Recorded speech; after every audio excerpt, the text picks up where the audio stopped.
Hi everyone. क्या इग्नू का examination centre change हो सकता है? जब आप इग्नू का एग्जामिनेशन फॉर्म भरने जाते हो तो वहाँ पर दो इंपॉर्टेंट लाइंस लिखी रहती हैं इंस्ट्रक्शन में। एक तो ये कि examination centre first come first serve के बेसिस पर मिलता है, यानी कि पहले आओ पहले पाओ। जो बच्चा पहले फॉर्म भरेगा, जो सेंटर उसने चूज़ करा होगा वो उसे मिल जाएगा।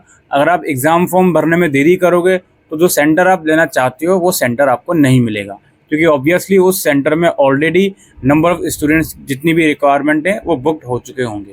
तो ये इग्नू साफ साफ ये बात कहता है। कई बार इग्नू में ये भी देखने को मिला है कि आप एग्ज़ाम फॉर्म भर देते हो, एग्ज़ाम सेंटर चूज़ करके, वहाँ कोई सीट बुक फुलफ़िल नहीं होती, उसके बावजूद जब एडमिट कार्ड आता है तो आपका चेंज हो जाता है एग्ज़ाम सेंटर। और कुछ कुछ कंडीशन में ये होता है कि हम एग्ज़ाम फॉर्म अपने पसंद का चूज़ करा है, एडमिट कार्ड में भी वही आया है, लेकिन हम उससे सेटिस्फाइड नहीं है, अब इमीडिएटली हमें उसको चेंज करना है। हम चाहते हैं कि हम दूसरे सेंटर में एग्ज़ाम्स दें। तो क्या आखिर इग्नू के अंदर एग्ज़ाम सेंटर चेंज करने की फैसिलिटी है या नहीं है? देखो, सबसे पहले तो 99% आप यही मानकर चलो, जो सेंटर आपका एडमिट कार्ड में आया है वही चलेगा, आप उसको चेंज नहीं कर सकते, बिल्कुल चेंज नहीं कर सकते। कुछ स्पेसिफिक चीज़ों में इग्नू ये बोलता है कि अगर आपको लगता है बहुत ही इमरजेंट सिचुएशन आपके साथ है, आप उस सेंटर में जा ही नहीं सकते एग्ज़ाम्स के लिए, आपको चेंज करवाना ही है, तो कुछ प्रूफ वगैरह दिखाओ, आप रीजनल सेंटर जाके उनसे रिक्वेस्ट करो, वही उसको चेंज कर सकते हैं। अब वो प्रूफ की क्या डेफिनेशन है, वो एक्चुअल रीज़न बिहाइंड कि हम नहीं जा सकते, उस एक्चुअल रीज़न को कैसे हम जस्टिफाई करें, क्या रीज़न है, वो इग्नू ने नहीं बताया।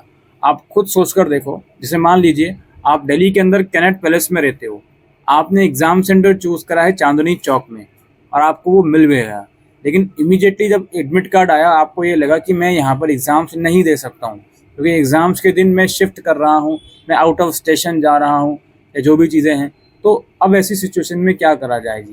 तो इसका रीज़न मैंने बताया ना कि अगर आप मूव कर रहे हो खुद, आपको लगता है कि फैमिली के अंदर कोई अनसर्टेनिटी हो गई, आपको वहाँ जाना पड़ गया कुछ दिनों के लिए, या आप कहीं पे जॉब में एम्प्लॉयड हो किसी कंपनी में, उस कंपनी से आपका ट्रांसफ़र हो गया, ये कुछ रीज़न्स हो सकते हैं जिससे आप एग्ज़ाम सेंटर को चेंज करने की रिक्वेस्ट करवाओ।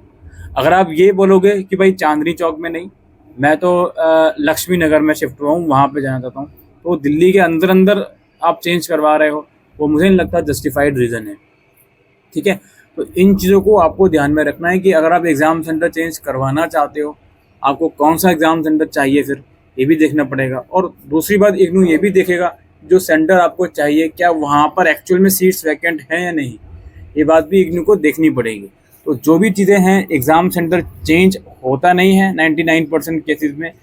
आपको अगर चेंज करवाना है, एक बार रीजनल सेंटर से जाकर फिज़िकली बात करनी पड़ेगी, ईमेल के थ्रू, ग्रीवियंस फॉर्म के थ्रू कुछ नहीं होगा। आपको चेंज करवाना है, एक बार जाकर बात कीजिए। अगर आपका जेन्युइन रीज़न है, कुछ जस्टिफाइड रीज़न आपका है, तो ही उस कंडीशन में एग्ज़ाम सेंटर चेंज हो सकता है। अदरवाइज़ चेंज होने के जो चांसेस हैं वो ना के ही बराबर फ़िलहाल मान कर चलिए। उम्मीद करता हूँ ये वीडियो आपको यूज़फुल लगी हो, तो वीडियो को शेयर कीजिएगा। Thank you.